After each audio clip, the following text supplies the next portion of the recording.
Good evening बच्चों, कैसे हो आप सभी। आशा करती हूँ आप सभी बहुत अच्छे होंगे और आप अपनी पढ़ाई बहुत ही अच्छे से कर रहे होंगे।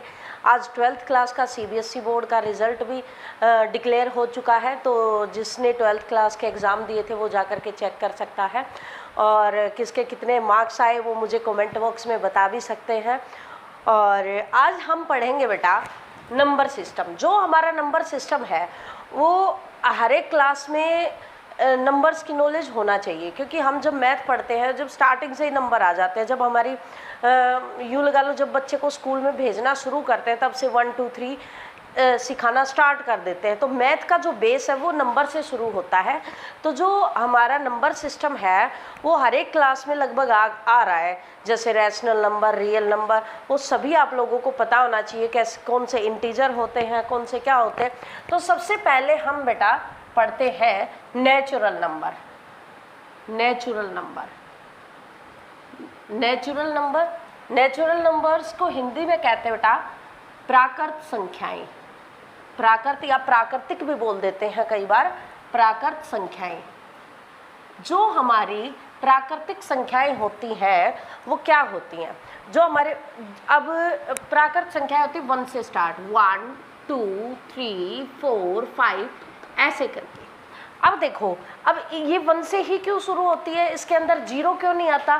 क्योंकि बेटा ये अगर हम प्रकृति के अंदर देखें तो कोई भी चीज़ है तो 1 है या तो बिल्कुल ही नहीं है। ऐसा नहीं कह सकते अगर मेरे हाथ में मार्कर है तो मैं ये कहूँगी कि मेरे पास एक मार्कर है। मैं ये नहीं कहूँगी अगर मेरे पास मार्कर नहीं है तो मैं ये नहीं कहूँगी मेरे पास 0 मार्कर है। तो जो हमारी नेचुरल है, प्रकृति के द्वारा जो जैसे होता है वो जो काउंटिंग होती है वो हमारी 1 से ही स्टार्ट होती हैं। तो 1 2 3 4 5 ऐसे करके। अब सेकंड नंबर पे आता है बेटा हमारा होल नंबर। होल नंबर्स मतलब पूर्ण संख्याएं। पूर्ण संख्याएं।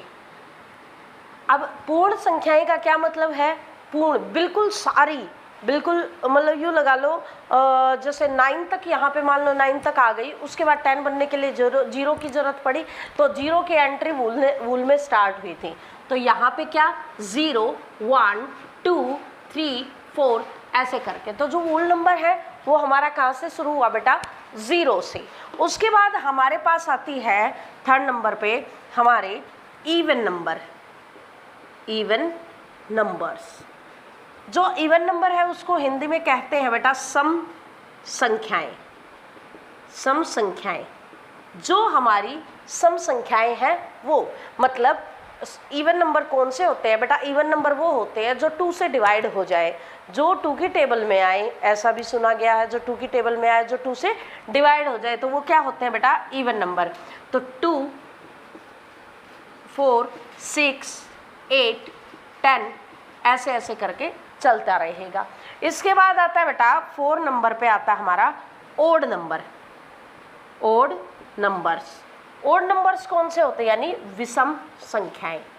विषम संख्याएं, जो हमारी विषम संख्याएं हैं, जो हमारे ओड नंबर वो होते हैं जो 2 से डिवाइड ना होते हो, या कई बार ये कहा जाता है इवन नंबर को छोड़ करके बाकी जो संख्याएं बच गई वो सभी क्या हमारी ओड नंबर है।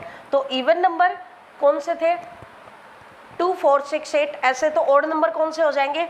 1 3 5 7 ऐसे करके ऐसे चलता रहेगा।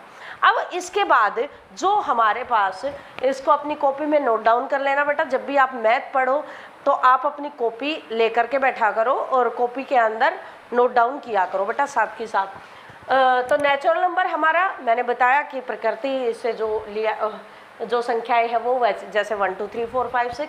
वोल नंबर, इसके अंदर 0 इंक्लूड हो जाएगा। इवन नंबर जो होते हैं वो हमारे 2 से डिवाइड होने वाले होते हैं। ओड नंबर जो होते हैं वो बेटा हमारी जैसे विषम संख्याएं, वो जो 2 से डिवाइड नहीं होते या जो इवन नंबर नहीं होते, बाकी के बच गए वो हमारे ओड नंबर होते हैं। ओके, अब इसके बाद आता है प्राइम नंबर। इसके बाद 4 5 नंबर पे कौन सा आता है बेटा? Prime number 5। Prime numbers. Prime numbers कौन से होते हैं? प्राइम नंबर, प्राइम नंबर को हिंदी में बोलते हैं बेटा अभाज्य संख्याएं। भाज्य संख्याएं, अभाज्य संख्याएं। जो हमारी अभाज्य संख्याएं हैं वो कौन सी होती, नाम से ही क्लियर है, अभाज्य मतलब जो भाग ना होती हो वो वाली संख्याएं, इसका मतलब। तो इसके अंदर बेटा अभाज्य संख्याएं वो संख्याएं होती हैं जो 1 से और खुद से, अपने आप से जो भी वैल्यू हो खुद से, 1 से और खुद से जो डिवाइड हो वो क्या होती हैं, प्राइम नंबर होते हैं। वो कौन से होते हैं प्राइम नंबर, जो 1 से और खुद से डिवाइड होते हैं वो हमारे प्राइम नंबर होते हैं। अब मैंने बोल दिया 1 से भी होना चाहिए, तो 1 तो आएगा नहीं इसके अंदर, तो सबसे छोटा हमारा प्राइम नंबर कौन सा होता है, 2। सबसे पहली जो संख्या होगी वो क्या होगी, 2, क्योंकि 2 ऐसा नंबर है, ये तो एक 1 से डिवाइड होता है और खुद से होता है। क्या इसके फैक्टर किए जा सकते हैं, क्या इसके टुकड़े किए जा सकते हैं, क्या हम गुणनखंड कर सकते हैं 2 के, नहीं कर सकते।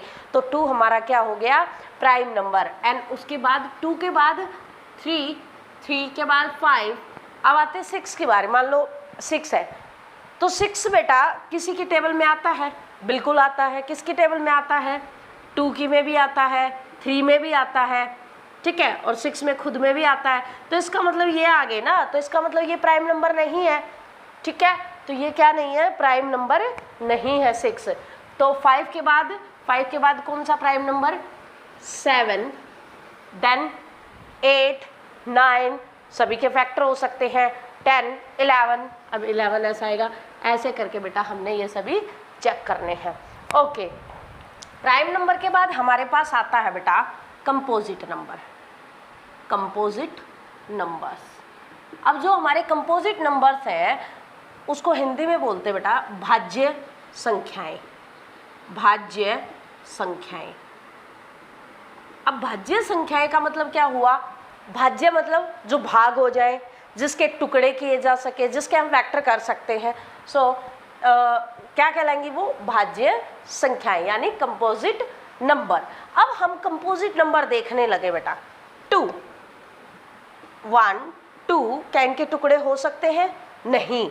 उसके बाद 3 के भी फैक्टर किए जा सकते हैं क्या, नहीं। उसके बाद क्या आता है हमारा 4 के फैक्टर किए जा सकते हैं, 2 × 2 हो गए फैक्टर। इसका मतलब ये क्या है, हमारी एक भाज्य संख्या। तो सबसे छोटा, सबसे पहला जो हमारा कंपोजिट नंबर होता है वो क्या होता है बेटा, 4 के बाद 5 क्या कंपोजिट नंबर है, क्या 5 के फैक्टर किए जा सकते हैं, नहीं। इसके बाद 5 के बाद 6, 7 भी नहीं आएगा, 8, 9, 10, 11 नहीं आएगा, 12, ऐसे करके जिसके हम जो किसी की टेबल में आता हो ऐसे नंबर्स को हम लिख लेंगे, तो वो हमारे पास क्या हो जाएंगे, कंपोजिट नंबर्स। ओके, इसके बाद आता है ना क्या, इंटीजर। इंटीजर्स नंबर कौन से होते हैं, इंटीजर मतलब पूर्णांक, पूर्णांक संख्याएं। जैसे कि बेटा ये है हमारी एक नंबर लाइन, अब इस नंबर लाइन पे 0 भी आ गया, 1, 2, 3, 4 इस टाइप से वैल्यूज आ गई। और यहाँ पे जैसे -1, -2, -3, -4, पूर्णांक का मतलब होता है बेटा पूर्ण अंक, मतलब अंक पूरा होना चाहिए। जैसे 0 है, 1 है, अगर मैं इसके बीच की वैल्यू ले लूँ, 0.5 ले लूँ, तो बेटा वो हमारे पास पूर्णांक संख्या नहीं होगी, पूर्ण संख्या नहीं होगी। पूर्ण संख्या क्या होगी, प्लस वाली वैल्यूज, माइनस वाली वैल्यूज और 0 साथ में होना चाहिए, मतलब -∞ टू इन्फिनिटी, माइनस की वैल्यू तक और प्लस के इन्फिनिटी तक की सारी जितनी वैल्यू होती हैं हमारे पास क्या कहलाती है बेटा, इंटीजर्स। इसके बाद हमारे पास आता है बेटा रैशनल नंबर। क्या आता है, रैशनल नंबर्स। जो रैशनल नंबर होते हैं उसको हम हिंदी में बोलते हैं प्रीमेय संख्याएं, प्रीमेय संख्याएं, प्रीमेय संख्याएं। जो प्रीमेय संख्याएं होती हैं उसकी डेफिनेशन क्या है बेटा, जिसको हम p/q की फॉर्म में लिख सकते हैं, is called rational number. p/q की फॉर्म में लिखा जाए उसको हम क्या कहते हैं बेटा, रैशनल नंबर। इसके अंदर q is not equal to 0, q 0 के इक्वल नहीं होना चाहिए, तो वो क्या कहलाएगा, रैशनल नंबर। जैसे कि 3/4 में लिख दूं तो is called rational number, yes it is a rational number. And 0/3 is also called rational number, but 3/0 is not a rational number. ये रैशनल नंबर नहीं है, ये रैशनल नंबर बेटा नहीं है। क्यों नहीं है? क्योंकि इसके बाय में क्या आ गई? 0 आ गई। तो उसकी डेफिनेशन क्या थी? बाय में 0 नहीं होनी चाहिए। तो 0/3 हो सकता है, but 3/0 is not a rational number. Rational number के बाद हमारे पास आता है बेटा इरैशनल नंबर। रैशनल नंबर के बाद क्या आता है हमारे पास? Irrational number. Irrational number, irrational numbers. अब जो रैशनल नंबर नहीं है वो क्या कहलाएंगे? Irrational number. अब इसके अंदर बेटा एक चीज़ बताती हूँ मैं, जो वैल्यू बार बार इरेशनल नंबर हमारे पास जो होते हैं, जो नॉन टर्मिनेटिंग और नॉन रिपीटिंग जो वैल्यू होती है उसको हम इरेशनल नंबर बोलते हैं। नॉन टर्मिनेटिंग, टर्मिनेटिंग और non repeating, non repeating is called irrational number. जैसे कि √3, √5, √6, ये क्या कहलाएंगी? Irrational number. क्या कहलाएंगे बेटा? Irrational number. इसका सबसे बेस्ट एग्जांपल है पाई। पाई की वैल्यू जिसको तुम कहते हो बेटा 22/7, but 22/7 is not exact value of this pi. Pi की ये एग्जैक्ट वैल्यू नहीं है, ये इसको एक अप्रोक्स वैल्यू माना गया है। तो 22/7 जो हमारा कहलाता है वो रैशनल नंबर होता है। ये तो हमारा रैशनल नंबर होता है, but pi is a irrational. ये क्या कहलाएगा बेटा? इरेशनल। ये कहलाएगा irrational, but 22/7 is a rational number.